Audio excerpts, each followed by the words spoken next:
Elden Ring without a doubt has had a great launch, and with that came amazing review scores. 5 out of 5s, 10 out of 10s, and here and there 9s or 9.5s. But what do I think after playing the game for roughly 10 hours? This is not a full review, it's just a first impressions. Elden Ring has seen far better review scores and popularity than any other Soulsborne game. It managed to pull 700,000 viewers on Twitch at the same time, which is near double the amount that Dark Souls 3 managed to get. So it's clear that there's a lot of popularity and even marketing surrounding this game. But is it justified?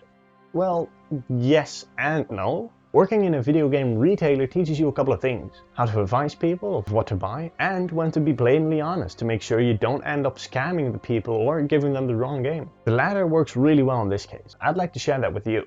I've had a few instances where people or lads from around 12 years of age wanted to buy Elden Ring because it was so popular on all social media platforms. And whilst I highly recommend it, I also asked them if they played or liked other Soulsborne games. If they said no, I could only think to myself, fuck. After explaining that From Software games are meant to be hard and nothing compared to the hard mode on any other game like Ghost of Tsushima or Horizon Forbidden West, it was clear.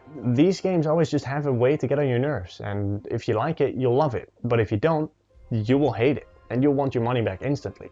Due to that fact, it's really hard to recommend this game or not. And after spending about 10 hours myself, I can say that I love Elden Ring so far. Even though it isn't perfect in any way, shape or form, as a fan of the Dark Souls games, Sekiro and Demon Souls, I have yet to play Bloodborne. Elden Ring is genuinely enjoyable and gives a good challenge with a new and refreshing world to fans that like these types of games. See, I always wished for a true open world game with Dark Souls gameplay and combat, and now it's an actual thing. But if you'd never played anything like that, it might be a good entry point, but if you dislike Dark Souls games, you just don't get this. It's not enjoyable. If you're not a fan of open world games or the mechanics that Dark Souls uses, you will hate this game. So if you dislike that, just don't get it. If you're a fan, however, like myself, you will fall in love with it. It's a vast open world finally written by our boy George, and for once he managed to finish a story, and I can't wait to see the end of it.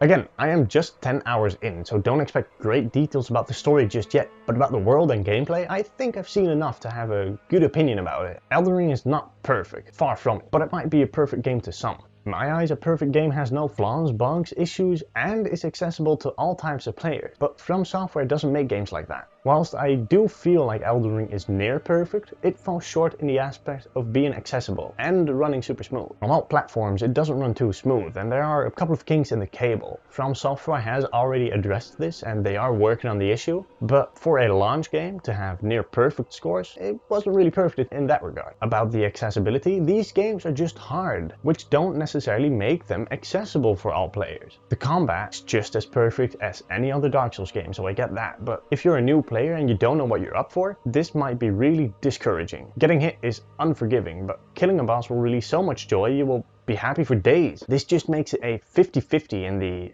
difficulty and the enjoyment. This also means that it isn't meant for everyone. If you don't like Dark Souls games, you won't like Elden Ring. For me, it's weird though, to play through a Soulsborne game with an open world, since we've been playing kind of linear games and linear worlds and always get funneled toward the same goal. It feels strange to have control over where you need to go yourself, with the exact same mechanics from the Dark Souls games, but to actually be free and roam around wherever you want to go, like Horizon or Ghost of Tsushima. It's a weird combination. That doesn't mean it's bad. It's good, but it's weird.